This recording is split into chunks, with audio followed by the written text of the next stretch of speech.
Hey folks, it's Wednesday now, September 13th, and I just want to say hello right quick. Speaking of the vinyl community, do you remember this guy in the middle, Brett Helm? His band Audra. He stopped making videos as far as I know, but I heard from Brett via Facebook. He just got married, so many of you folks remember Brett's blog. He just got married. I really don't feel qualified to really review this yet, but I'm going to bring it up because it was sent to me for review.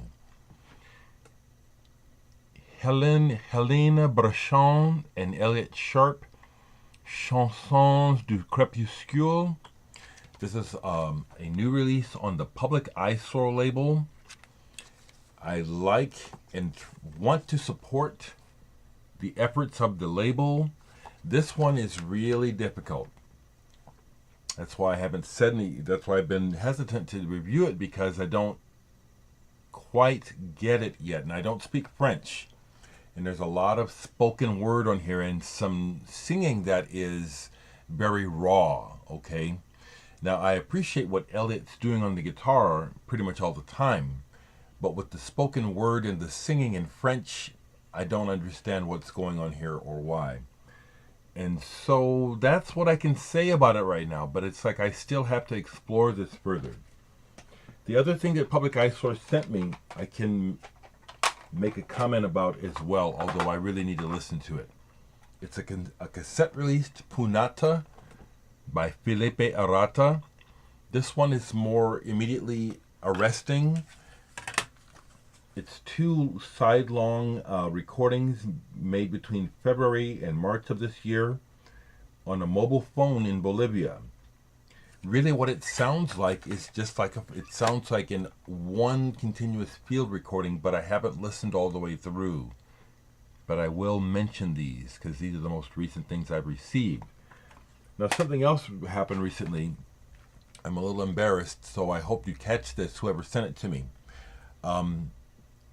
I was going to reuse a box that someone had sent me something in, and when I went to empty the box of paper and stuff, I discovered there was a CD still in the box I didn't know was there. So I pulled it and played it just cursorily. This is Martin Newell. Martin Newell. Radio Autumn Attic. British pop musician. And I don't remember who sent this to me. If possibly Martin sent it to me.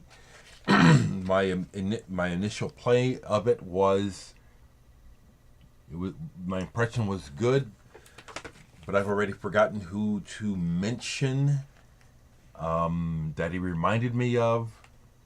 But it was like, wow, well, this was kind of a surprise.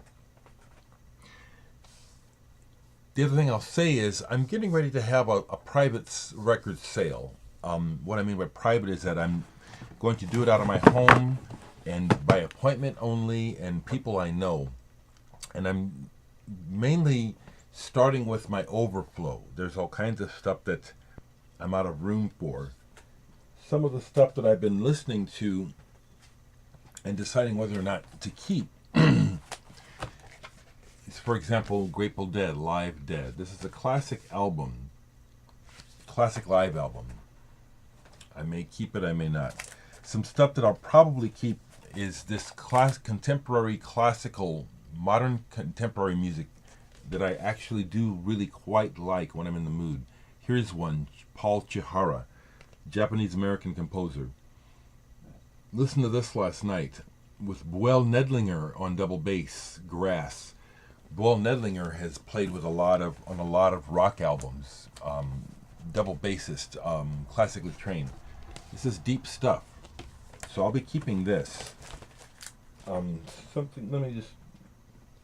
Something else that I decided to keep. Tommy James and the Shondells, Cellophane Symphony. Some of these I have a lot of old records like this that are really cool, but some of them I can let go. Here's some that Here's some in the for sale pile. I haven't gotten to stuff Well, I've got a mix. Some of it is stuff that no one wants, and some stuff maybe someone wants. These are records that'll probably go for like $1, like this John Clemmer Touch. I've just never liked John Clemmer's what he does. I know that some people really rate John Clemmer. I don't like him. Lester Young, I've got a bunch of Lester Young, so here's one that can go. Buddy Rich and Ala Raka. This is an interesting album, although I don't play it much, so this one is in the for sale pile. Here's somewhere. I'll take chances when I've had money in the past, and I can find records super cheap, for $1 or less. I take a chance and just buy something to try it out. Here's something I really didn't like. Bill Quaitman, Night After Night. Took a chance on it. It's terrible. Romeo and Juliet soundtrack. I like soundtrack. This one I'm not planning on keeping. And then stuff that comes up in the used bins here in Omaha a lot that someone may or may not want are the Fresh Air albums. The Mannheim Steamroller. Chip Davis is from Omaha, so these records show up in the used bins here constantly. Those are some of the things that are for sale. Gary Myrick, this is a good album actually, and the Figures is a very good new wave album, but it's going. And these Justin Hayward albums from the Moody Blues. I'm keeping my Moody Blues albums, but the Justin Hayward solo albums aren't so hot. Those are some records that are going. The other thing I'll share that I've been listening to, yesterday I spent the day listening to a bunch of Akiko Yano, Japanese singer who I just love. Mostly I have on CD. She is separated from Ryuichi Sakamoto. I don't know if they ever got a divorce.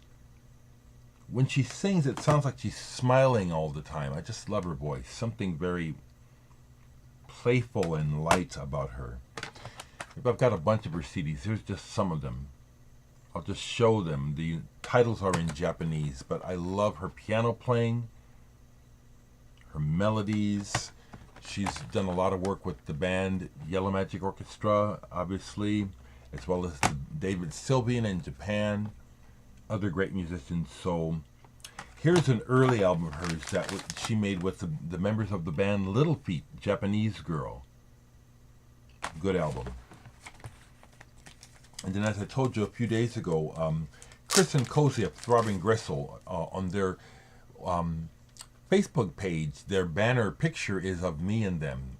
So I pulled some Chris and Cozy to just get into a little bit. Chris and Cozy. Good stuff.